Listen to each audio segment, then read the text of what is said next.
കൊച്ചി ഇടപ്പള്ളിയിലെ ജ്വല്ലറിയിൽ പട്ടാപ്പകൽ കവർച്ചാശ്രമം. ജീവനക്കാരിയുടെ മുഖത്ത് പെപ്പർ സ്പ്രേ അടിച്ച മോഷണം നടത്തുന്നതിന്റെ CCTV ദൃശ്യങ്ങൾ പുറത്തുവന്നു.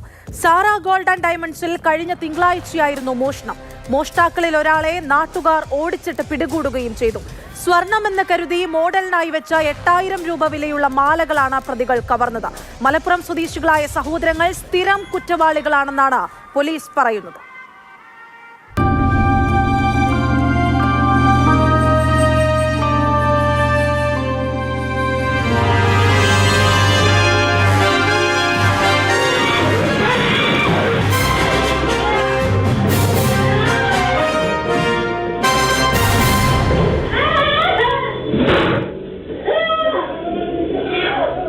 കഴിഞ്ഞ തിങ്കളാഴ്ചയാണ് ഇടപ്പള്ളി പൂക്കാട്ടുപടി റോഡിൽ ബിവറേജിന് സമീപത്തുള്ള സാറ ഗോൾഡ് ആൻഡ് ഡയമണ്ടിൽ മോഷണശ്രമം നടന്നത്. ഈ മോഷണശ്രമത്തിൻ്റെ CCTV ദൃശ്യങ്ങൾ പുറത്തു വന്നു. രണ്ടുപേർ സ്വർണം വാങ്ങാനെന്ന വ്യാജനയായിരുന്നു കടയിലേക്ക് കടന്നത്. അപ്പോൾ ഉടമ കൂടിയായ ബിന്ദു ഉണ്ടായിരുന്നു. എന്തായിരുന്നു അന്ന് വന്ന സമയത്ത് അവരെന്തായിരുന്നു? സ്വർണം വാങ്ങാനായിട്ട് വന്നതായിരുന്നു. ഡോറ് പെട്ടെന്ന് തള്ളി തുറന്ന് വന്ന് എൻ്റെ മുഖത്തേക്ക് പെപ്പർ സ്പ്രേ ചെയ്തിട്ട് പെട്ടെന്ന് തന്നെ ഡിസ്പ്ലേക്ക് വെച്ചിരുന്ന മാല എടുത്തിട്ട് ഡോറ് തുറന്ന് ഇറങ്ങി ഓടി. അപ്പോൾ കൂട്ടത്തിലുണ്ടായിരുന്ന ആക്റ്റീവ സ്കൂട്ടറിൽ ഒരാളുണ്ടായിരുന്നു. അയാളുടെ പുറകെ കയറി റോഡിലേക്ക് ചെല്ലുമ്പോഴത്തേക്ക് ആക്സിഡൻ്റ് ആയി.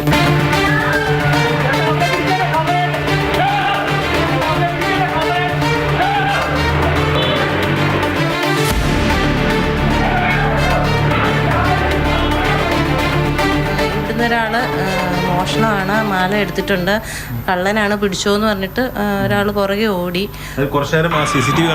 ചേച്ചി നിന്ന് പോയിട്ടുണ്ടായിരുന്നില്ലേ? നിന്ന് പോയത് എൻ്റെ ശ്വാസകോശത്തിലേക്കൊക്കെ ആ ഗ്യാസ് കയറിയിട്ട് എനിക്ക് സംസാരിക്കത്തില്ലായിരുന്നു.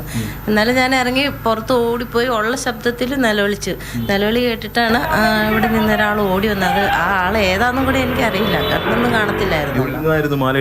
മാല ഈ ഡമ്മിയിൽ വെച്ചിരുന്നതാണ്. ലൈറ്റ് വെയിറ്റ് സാധനങ്ങളാണ് ഞങ്ങളുടെ ഓർണമെന്റ്സ് എല്ലാം.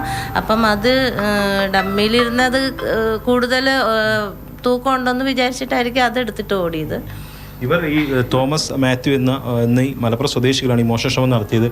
ഇവർ ഈ കടയിലേക്ക് കയറുന്നതിന് മുമ്പ് തന്നെ ഈ പരിസരം വീക്ഷിച്ചിരുന്നതായിട്ട് CCTV വ്യക്തമായില്ലേ? പിന്നീട് CCTV നോക്കുമ്പോൾ അവർ അരമണിക്കൂർ മുമ്പേ വന്നിട്ടുണ്ട്. അതുകൂടാതെ അവർ വൈഫൊന്ന് അതിൻ്റെ ഇടയ്ക്കൊന്ന് വാഷ്റൂമിലേക്ക് പോയപ്പം അവർ വന്ന് ലോക്ക് ചെയ്തിട്ട് നമ്മൾ പോയത്. അപ്പോൾ അവർ കണ്ടില്ലെന്ന്. അവർ നേരെ വന്നിട്ട് അതിൽ ഇവിടെ കയറി ആ പുള്ളി വന്നിട്ട് തുറക്കാൻ നോക്കുന്നുണ്ട് ഡോറ്. അത് നമുക്ക് CCTV കാണാം. അത് കഴിഞ്ഞ ശേഷം ആൾ വന്നതിന് ശേഷം ഒരു 5 മിനിറ്റ് കഴിഞ്ഞപ്പോഴാണ് ഇവർ കയറി. തൊട്ടപ്പുറത്ത് ലോഡിങ്ങാർക്ക് ഇരിക്കുന്നതാണ്. അവർക്ക് ഊണ് കഴിക്കാൻ പോയ സമയം എല്ലാവരും പ്ലാൻ ചെയ്ത് നോക്കിയിട്ടാണ് അവർ വന്ന് കയറിയത്. മോഡലായിട്ട് വെച്ചിരിക്കുന്ന ആഭരണമാണ് എടുത്തത്. അതെ, കാരണം അതാണ് കുറച്ച് സൈസുള്ളത്. ബാക്കിയൊക്കെ ലൈറ്റ് വെയിറ്റ് ഓർണമെന്റ്സ് ആണ്. അത് വെച്ച് സൈസ് ഉള്ളത്. അപ്പോൾ അവർ അത് വായിച്ച് നോക്കിയിട്ട്, കാരണം നമുക്ക് ഗ്ലാസ് ആണല്ലോ, അപ്പോൾ അവർക്ക് നടക്കുമ്പോഴൊക്കെ പെട്ടെന്ന് കാണാൻ പറ്റും. നിങ്ങൾക്ക് ആ സംശയം തോന്നാതിരുന്നത് ബിവറേജ് കൂടിയാണ് സമയത്ത്. ഇവിടെ ബിവറേജ്, പിന്നെ ബ്ലിങ്കിറ്റ് ഉണ്ട്. ഇപ്പോഴും ഇവിടെ ആളുകളുള്ളതാണ്. പക്ഷെ അത് ഉച്ച സമയം ആയതുകൊണ്ട് ഒരു കുറച്ചൊരു റഷ് കുറവായിരുന്നു.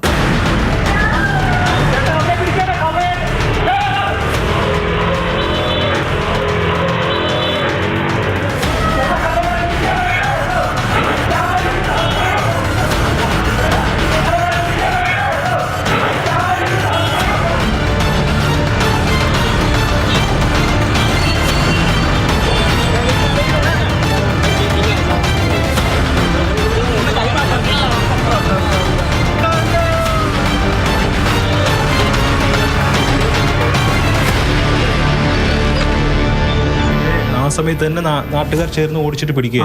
ഞാൻ പുറത്ത് പോയതാണ്, ഞാൻ ഉണ്ടായില്ല ഷോപ്പിൽ.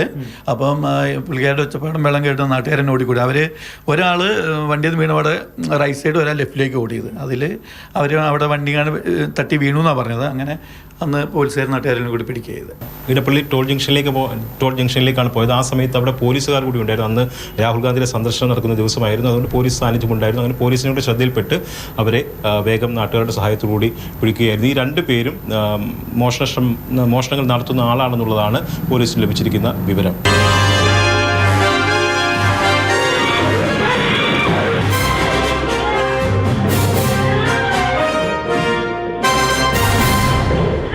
ബിനു തോമസിനൊപ്പം S. അരുൺ ശങ്കർ, മാതൃഭൂമി ന്യൂസ്, കൊച്ചി.